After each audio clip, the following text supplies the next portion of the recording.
Welcome to Yeukai Business Show, UK's premier business show where we feature business thought leaders, high achievers, and industry experts. Today's episode is brought to you by World Outsourcing Solutions Limited, a company that specializes in helping executive business owners with virtual assistant services and business growth systems. Here's your host. Hello everyone and welcome to the show.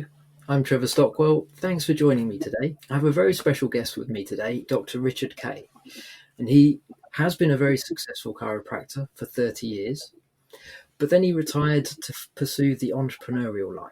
So back when he was practicing, he won many awards. He's been on multiple TV shows, radio shows. He knows his stuff in that area.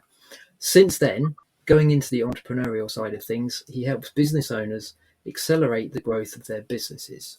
And so far, he's helped business owners raise over, I'll say this really slowly so you catch it, over $3 billion. And he's still going. So lots that we can learn from him, definitely. So thanks for coming on the show, Dr. Richard Kaye. Welcome. Trevor, fun to be here.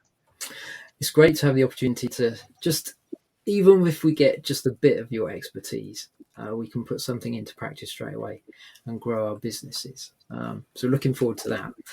Maybe just to kick us off, I've sort of just touched on a very successful career, but share a little bit about your journey and maybe the transition then from being a successful chiropractor. What was it that drew you towards moving to help other businesses? It's a good question. As a doctor, my life has been about serving people. Overall, helping people improve the quality of their lives.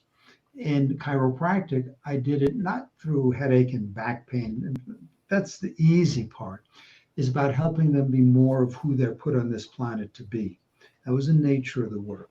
And that's part of the reason that, as Tony Robbins says, and I said to you, this is not to impress, but to impress upon, how I became famous. News, stories, television, PBS special, because the work I was doing was so leading edge and so different. I was introduced to a business growth conference, Trevor, and I said, I don't need this. I was younger. I was a legend right here. I thought I was important. I believed the press is what it was about. Well, I took a deep breath and got out of my own way. My life changed because over the next 9 months, my practice doubled. I said, there must be something different here. I have a BS degree in business management, Trevor, and that's just what it was. It's BS. I learned to go have a job. I did not learn how to be an entrepreneur. Our educational system in this country, in the US, is outstanding, but deficient in many areas. I don't think I heard the word entrepreneur during my bachelor in that program. So I began working with this company. And a few years later, I shut my practice. I found a larger way to serve more and more people. So I moved. I live in a place called Taos, New Mexico. Most people never heard. It's 5,000 people, and we're at 7,000 feet. So it's different. And that was my journey. I've been working with entrepreneurs for over 22 years, helping them live their dreams, grow their businesses faster, and have more fun doing it. Sounds good. We're certainly glad that you made that transition. Yeah. So what would you say then would be, because you work with so many different business owners, what's the sort of the trend of mistakes that you see business owners make when it comes to trying to get new clients? It's a great question because it transcends the work that we do, it transcends the business. And going back to when I was practicing as a doctor, it's coming from a place of scarcity. There is more abundance than we can ever imagine if we allow ourselves to tap into it. We've all heard the expression, ladies and gentlemen, you're an entrepreneur. That's why you're on the show watching it. You've heard the expression, if you do what you've always done, you're going to get what you've always gotten. Not anymore. Actually, it didn't even work then. That was a place of certainty and stagnation. Oh, we've always done it this way. Let's keep doing it. And that's killed more businesses and relationships than perhaps anything else. Where the culture is today, thank God it's changing, is about collaboration and cooperation. How can we serve one another? How can we show up? Look at what you guys do. Trevor, you and Yeukai, you provide this as a service to people.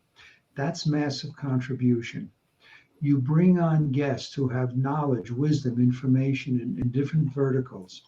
And that's probably, because I don't know the history of your show, but probably why you guys are so successful, because all you do is contribute. Yeah. When you do that and you serve others, does it guarantee growth? No. Does it enhance the probability you'll be successful? Absolutely. Who would you want to deal with? Someone who is, in my lexicon, a user taker. People use the expression energy vampires, who just suck the energy out of the room, or people who walk into a room and they enliven and enlighten. That's the biggest thing, ladies and gentlemen, that you can embrace today. The mechanisms are all different. Just show up and serve and watch what happens in your personal as well as in your business life. Yeah, absolutely. Way back, I say way back, I mean that respectfully, 22 or so years ago, when you sort of moved into, or you shifted your focus to help business owners more, you back then were sort of doing joint ventures even before they were termed joint ventures, weren't you? How did you, was that a natural, intentional thing from your days practicing that you learned that's the way to collaborate? Or was it more of a, I'm going to try this and see if it works? How did you then start that? Because it wasn't trendy at the time, was it? Not only wasn't it trendy, the language wasn't there. Yeah. But I'll share with you exactly what happened. At this business conference, they talked, I learned, I wasn't working with them. I was your quintessential student, always learning. And they talked about how to show up and serve other people. The term joint ventures had not yet been invented. Well, I got back to my office, and as a doctor, your drive time, people aren't going to fly. I had a few people fly in, but they're not going to drive from across town. They've got to be 20 or 30 minutes. I said, who can I create what I called strategic alliances back then? So Trevor, I called and ladies and gentlemen, put this into your space, and we can talk about how to do that. As a doctor, I called nutritionists, I called massage therapists, I called acupuncturists, people who were helping people in the body form, so to speak. Took a lot of people out to lunch and said, listen, I got people I can't help. You got people you can't help. Why don't we refer back and forth instead of saying, no, they're mine? That's the model that kills everything. Yeah. We both grew each other's practices as we served more and more people. And Trevor, it got to a point, I called an orthopedic surgeon and I took him out to lunch. Now, people would normally think that chiropractors and surgeons can't stand one another. I won't say we became friends, but we became friendly enough in serving more people that one day he called me up. He says, Richard, how'd you like to come in and watch surgery? Now, it freaked out the nurses. You got a chiropractor observing spinal surgery. But the patients got better and they got what they needed. So it all goes back to whatever. There's a fellow I know, good friend of mine. He was a home inspector. At the time, home inspectors averaged 45, 50,000 US income. What he did, and ladies and gentlemen, I'm giving you this as different examples of how you can leverage who you know and what you know. He started calling carpenters, painters, real estate people, carpet people, heating, ventilating, and air conditioning, and worked out this new language called joint ventures. He was able to generate over $1 million a year in revenue and helping more and more people, to the point that he retired and started teaching other people how to do that. No matter what space you are in business, find people where you can support one another. And that's the bottom line. Be in contribution, be in collaboration, be in cooperation. Yeah, that's really good. It's a key point because, like, we talk on other shows as well about the importance of having skills outsourced. The things that you're not particularly good at, why do you have to try and conquer every part of your business? Get a virtual assistant. Partly we say that because Yeukai has been using one for decades. He also set up the World Outsourcing Solutions company to help with that. But I know what you're saying. It's like it makes perfect sense to outsource certain tasks, but then when it comes to collaborating, it's the similar thing, isn't it? You're right. We can identify other people, other professionals with specific skills, Yes. and they will be struggling in certain areas because nobody's perfect either. Nobody's Superman. Nobody's got it all together because we haven't got enough time to learn and Right. master everything. So it makes sense to identify the people, to partner with them, like you say, in a way that is sort of cooperative and collaborative. But the key thing that you mentioned there, which I'll go back to now just to make sure people caught it, was the scarcity mindset. You have to Oh, move away from the, if I introduce them to so and so, maybe they'll run off with the business and all the rest of it. And that's it's easy to fall into, but it's very small minded, isn't it? Because it limits us from having those conversations, from exploring different relationships. I know where you're coming from with that. And it also affects how we then treat people within a potential strategic alliance or joint venture. It's like, are we going to be suspicious of them all the time? Or are we going to be open and honest and say, hey, this is where I'm coming from. If I'm leading the way, I'm hoping you'll respond in the same way. And for people where it doesn't work, you go separate ways, don't you? And you find other people. right. And allow them to be. Yeah. And when I graduated chiropractic school, I didn't know anything about business. I went to join a networking club, and they said, we can't have you here. I said, why not? They said, we already have a chiropractor. I said, there are 3 million people in this town, this county. I said, that's scary. I didn't have the training, but that's scarcity. 3 million people, you're afraid of 2 chiropractors? I said, I don't want to be part of your club. Yeah. And through CEO Space, this business growth conference, we actually invented that. Now, there are a lot of people teaching it today. We were doing it 30 years ago, before, again, the language was even out there. So we're the fountainhead where it all came from. And it's such, ladies and gentlemen, it's such a wonderful model.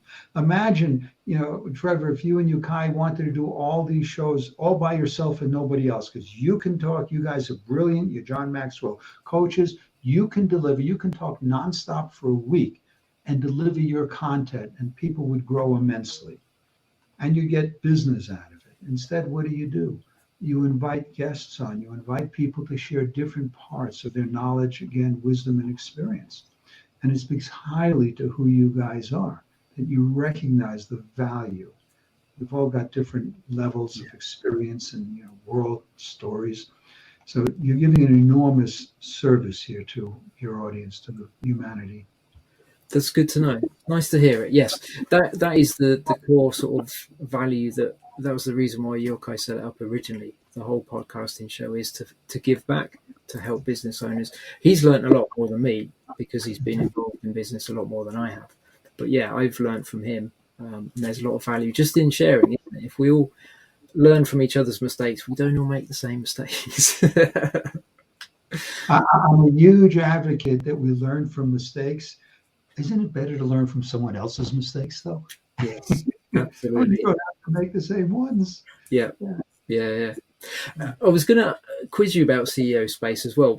Just as we jump into sort of finding out a little bit more about that, just touch on a little bit more about, because I'm interested to get your perspective on this. What are some of the first steps in, if we've recognized somebody, maybe we think, actually, I think they would be somebody that I'd like to work with, somebody that we could work together with. What would be some of the things, maybe the do's and the don'ts in how to approach it? Obviously, you've touched on the key one, I think, about don't be suspicious and think, scarcity. Any other tips that you've learned and you've seen that will help us? Yeah, do due diligence, check somebody, make sure that they're legitimate. I don't know how to say that any differently.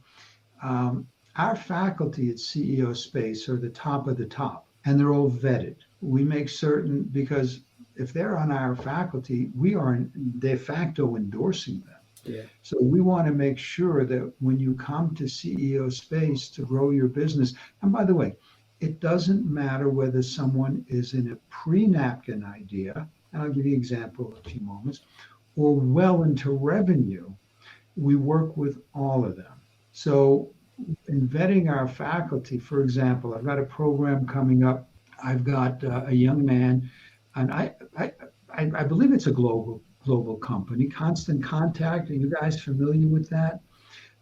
It's a CRM, a database. Alex Stern started that and sold it for $1.1 billion. Wow. I don't care where we are in business, we can learn something from Alex. Because part of our program is you get to have private conversations with people. So build a team around you. Trevor, your question is, where do we build a team? Many of us grew up in families where we're doing things that we may not have wanted to do, but mom and dad said, don't learn to play the flute. Go be a football player or something.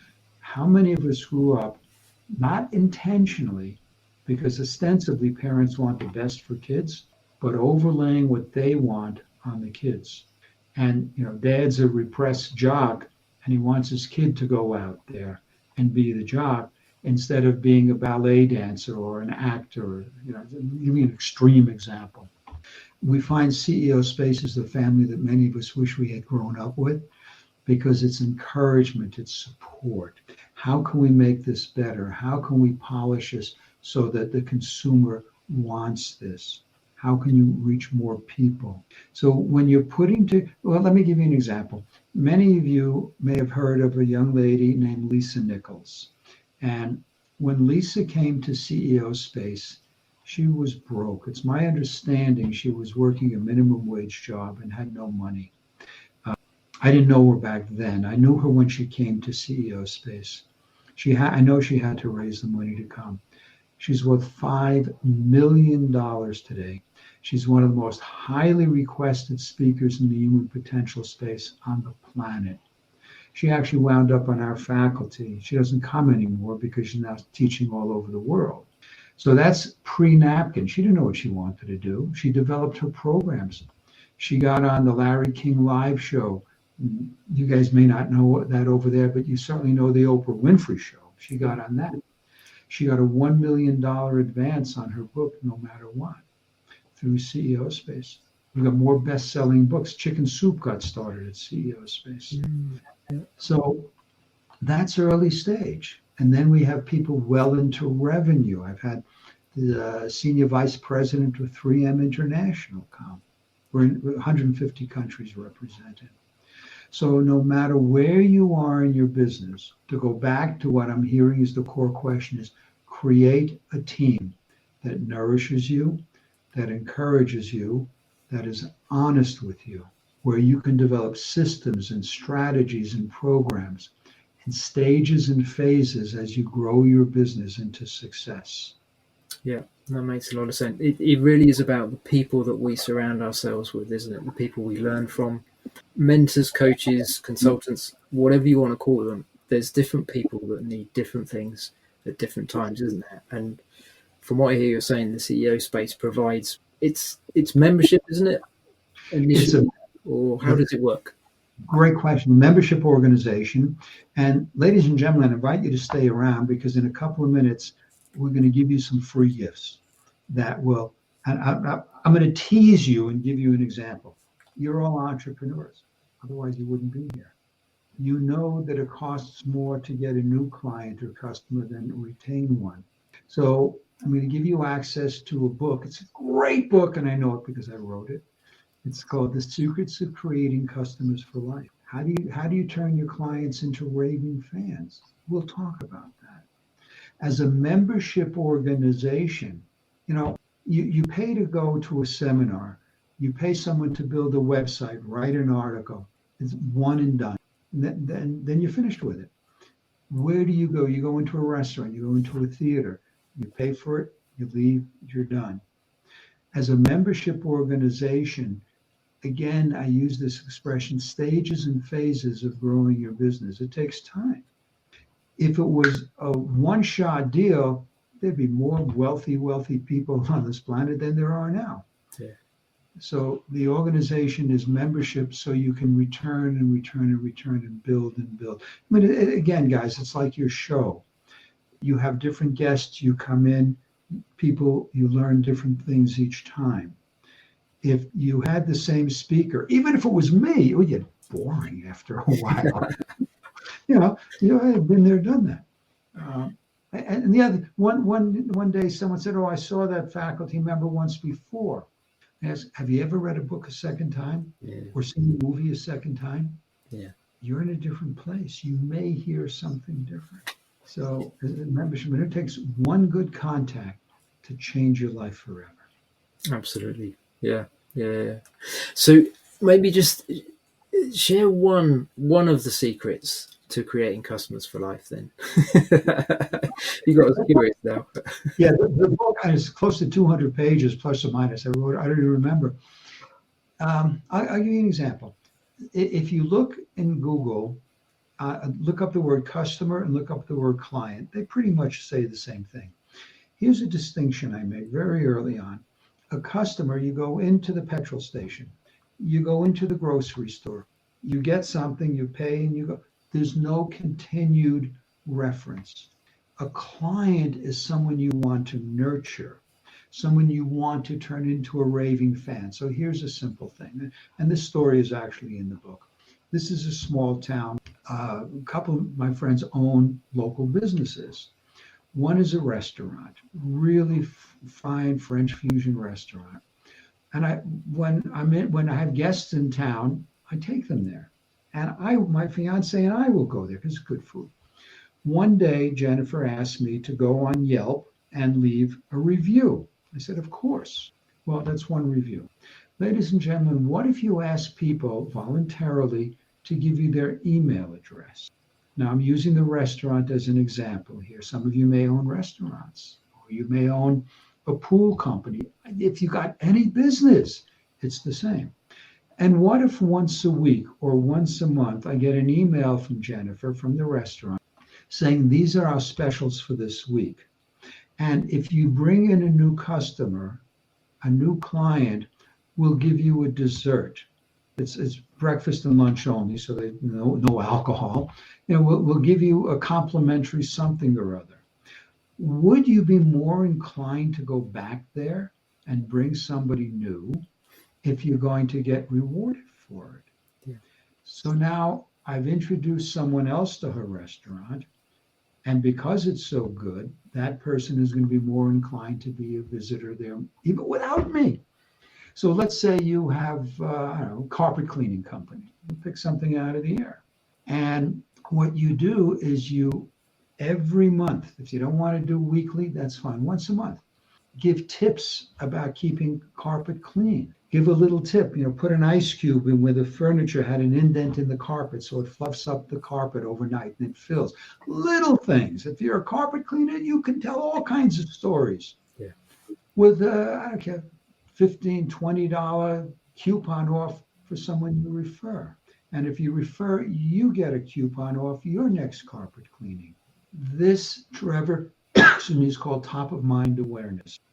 You must keep your name in front of the prospect, in front of your client. Last year, Coca-Cola spent $4 billion on advertising. I don't know about you. I don't think many of us have that kind of budget. But a newsletter to keep top of mind awareness so that when someone thinks I need carpet, well, instead of looking, for someone else, I get their emails. So that's a simple thing about top of mind awareness, about keeping customers and turning them into raving fans. Yeah. Makes a lot of sense, actually. Just if we use the Coca-Cola example, and we're not sponsored, by the way. Be nice if we were. If you're listening and you're from Coca-Cola, reach out to us, definitely. But no, I get what you're saying, because, like, using that as an example, most, if not everyone on the planet, knows what Coca-Cola produces. So it's not that they're teaching us that now they sell Coke or make Coke. It's what you say. It's keeping their icon, their logo. The thought of a sparkling drink, in our minds, we think of Coke, isn't it? Yeah. The fast food restaurants are the same, aren't they? They spend so much money just keeping their icon and their logos in front of us, so that when we are hungry, when we want, to go and get something fast, they're the ones we think of. Makes a lot of sense. In some ways, it's one of those things that when you say it, it's like, oh yeah, of course. But were we really thinking of that before you said it? Were we taking that into account with our marketing, with how we build relationships with people? Probably not. Let's be honest. In the book, I say there may be some new things here. There may be some things that, as you said, oh, I knew that. How come I'm not doing it? Yeah. And it's the same thing. It's top of mind awareness when it comes up for you. So hang around for a little bit, ladies and gentlemen. We'll get you the book for free. But I promise the book won't help you one single bit unless you read it. How many of us have gone and gotten stuff and it's still in cellophane wrap? It doesn't help you. Yeah. My promise to you and your audience, Trevor, if you listen to only 10% of what is in there, it will help you improve your bottom line, which will help you take better financial care of yourself and your family. Read the book. That sounds good. Yeah, definitely should be. Yeah, looking forward to that shortly. Before, we've got a few more moments of our time together today, and it'd be great if you come back. You're definitely welcome back again. But one of the things I was curious about was any of the challenges that you've overcome in your journey from becoming an entrepreneur. Anything that you think, I'd love to share that so that I can help people avoid that. Well, yeah. If you're an entrepreneur and you're not having struggles, you're not out far enough ahead. We go back to an opening comment I made. If you do what you've always done, you're going to get what you've always gotten. BS. Yeah. You've got to stretch. When I did my first CEO Space program, I was married to someone at the time. She's an attorney. She looked at me and said, I learned to be an attorney. You learned to be a doctor. How come they never taught us business? One major obstacle was after we moved, we got a divorce. Here I am, retired from being a chiropractor, retired from being a doctor, having a wonderful practice, starting something new, and then the emotional, and I don't care which side of the divorce you're on, boys and girls, it hurts. Yeah. So overcoming that part, and then recognizing that my CEO Space family was there to support me. You must have a support mechanism. There's a classic cartoon that goes around the internet every now and then, and it shows this is your comfort zone.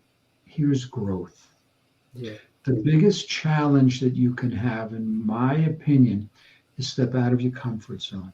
And in my entrepreneurial journey of doing this work for 22 years, my own comfort zone was, it's like this little nest, and stepping out of it.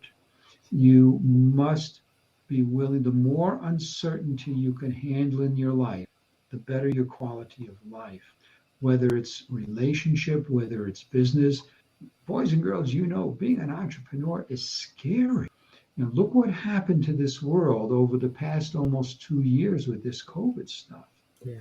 Many thriving businesses crashed and burned. On the other hand, many began to thrive because, and I assert, knowing personally, stepping out of your comfort zone, embracing new concepts. Who ever heard of a podcast 5 years ago? Yeah. Yeah. Some people were doing webinars, but my God, some people don't want to get in front of a camera. You must embrace the fear and step through it and have ownership of it. And then you look back and say, yeah, that was some scary stuff. Thank God I did it. Yeah. Someone more brilliant than I said something like the biggest disgrace is dying with your life still inside you, your dreams still inside you. Yeah. So, ladies and gentlemen, take Trevor's answer. What is your fear? Look at, face it, embrace it, get the support team behind you and with you, and go through it. Yeah, that's really good. And that's something that we need to be reminded of regularly, I think, because it's almost like you can step out and you realize that it's actually not as bad as what you first thought. Most of the time, some of the times there are harder things to navigate, but most of the time you step out in a way that once you've stepped out, it's like, yeah, this isn't so bad. Or either it was in me and I didn't know it, or I've realized the support that I need at this stage, and then I'm bringing that around me. One way or another, we generally navigate those different things, don't we? Sorry, go on. And then recognize, why is that coming up for you at the moment? Yeah. Most of our fears are based on stuff from our past, Yeah. from blankets that were put on us by family, priests, rabbis, ministers, teachers, people we no longer remember, no longer care about, and they ingrained stuff in us that not necessarily true. Yeah. So, We yeah. accept them as truth, even Yes. though we've not tested it sometimes. Yeah, I know where you're coming from on that one. Yeah, and it's the regular thing, isn't it? We can then easily move back into, we've done something daring, we found it worked, we celebrate a little bit, and then we suddenly stay within that familiar again. And what I'm hearing you're saying is it's a constant journey, isn't it? Stretching ourselves, trying new things, innovating, but also realizing that when fear is there, it's either to protect you from something dangerous, but most of the time it's a signaler that actually you're approaching something that you've not done before. It's a time for growth, isn't it? And it's how we then respond to that option. We either stay where we are, and as you say, we go around in circles, we don't get anything different, or we actually recognize it as, here's an opportunity to grow. How can I make it productive in the stepping out? Get the support structure around you. I like that. There's a lot of strength that we draw consciously and subconsciously, I think, from other people around us, if we've got the right people around us. So yeah, that makes a lot of sense. And remember, we do not see the world as it is. We see it as we are. Yeah. And I just read something on Facebook, that if you ever come across a bear, for example, and this is a true story apparently, if you come across a wolf, and I had a couple of wolves as pets, they're beautiful animals. Okay. The worst thing that people do is turn around and run. Well, now they sense the fear and they will come and attack you. And what this article said is just stand there and face them. Now, you may be scared beyond belief. And again, I give no credibility to this. That's true because I saw it on Facebook. But they said if you stand there and face them, they will turn and leave. Yeah. And how many fears, Trevor, have you, and this is a rhetorical question, but how many fears have you come across that you said, I'm just going to go through this. I'm going to face my fear and be real with it. And then, as you said brilliantly, it's not as bad as I thought it would be. Yeah. Yeah. So, ladies and gentlemen, I love the question. Face your fears. Get the right support, the right team, and go through it. Yeah.